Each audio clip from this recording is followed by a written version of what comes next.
Om Swastiastu. Perkenalkan, nama saya Idewa Yusuf Fitriani, absen 2 dari kelas 10 DP3.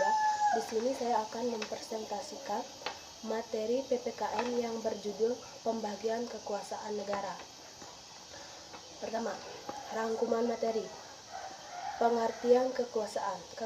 Kekuasaan adalah kewenangan yang didapat seseorang atau kelompok guna menjalankan kewenangan tersebut sesuai dengan kewenangan yang diberikan, atau kewenangan tidak boleh dijalankan melebihi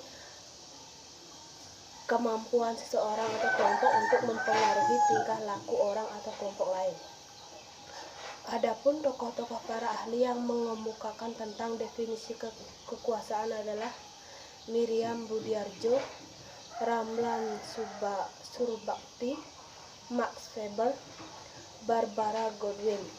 Berdasarkan pengertian, kekuasaan umumnya diselenggarakan melalui isyarat jelas, manifest atau manifest power, dan kekuasaan tanpa syarat implisit. Macam-macam kekuasaan negara. 1. Menurut John Locke, legislatif, kekuasaan untuk membuat undang-undang. Eksekutif, kekuasaan untuk melaksanakan undang-undang termasuk setiap pelanggarannya. Ketiga, federatif, kekuasaan untuk melaksanakan hubungan luar negeri.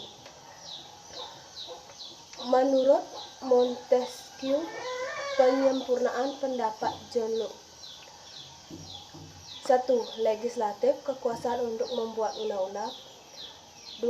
Eksekutif, kekuasaan untuk melaksanakan undang-undang. 3. Yudikatif, kekuasaan untuk mempertahankan undang-undang. Pembagian kekuasaan menurut Montesquieu disebut dengan trias politika. 2. Konsep pembagian kekuasaan di Indonesia. A. Pembagian secara horizontal.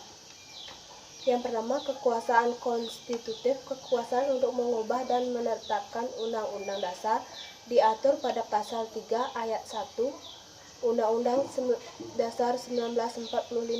MPR berwenang mengubah dan menetapkan Undang-Undang Dasar. Kedua, kekuasaan eksekutif, kekuasaan untuk menjalankan Undang-Undang Dasar dan menyelenggarakan pemerintahan negara diatur dalam pasal 4 ayat 1 Undang-Undang Dasar 1945. Presiden Republik Indonesia memegang kekuasaan pemerintahan menurut Undang-Undang Dasar. Ketiga, kekuasaan legislatif, kekuasaan untuk membentuk Undang-Undang Dasar diatur dalam pasal 20 ayat 1 Undang-Undang Dasar 1945. DPR memegang kekuasaan untuk membentuk undang-undang dan mengesahkan bersama Presiden. Kekuasaan yudikatif, kehakiman, menegakkan hukum dan keadilan diatur dalam pasal 24 ayat 2 Undang-Undang Dasar 1945 dilakukan oleh Mahkamah Agung dan Mahkamah Konstitusi.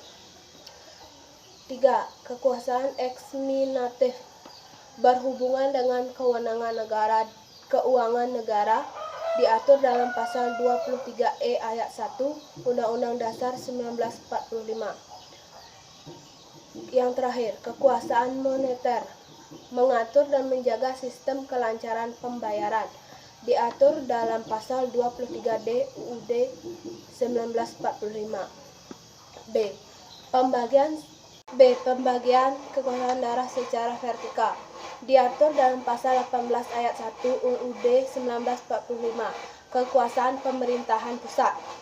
Kedua, kekuasaan pemerintahan daerah diatur dalam pasal 18 ayat 5 Undang-Undang Dasar 1945 tentang otonomi daerah. Tugas dan wewenang dari lembaga negara. 1. Presiden.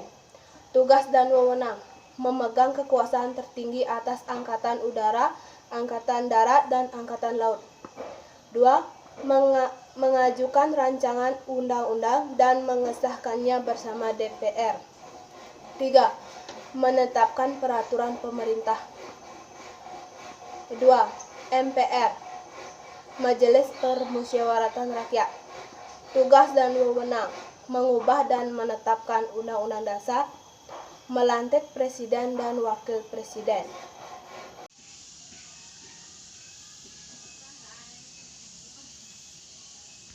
Sekian presentasi dari saya. Kalau ada kekurangan mohon maaf. Saya akhiri dengan Pramu Santi. Om Santi Santi Santi.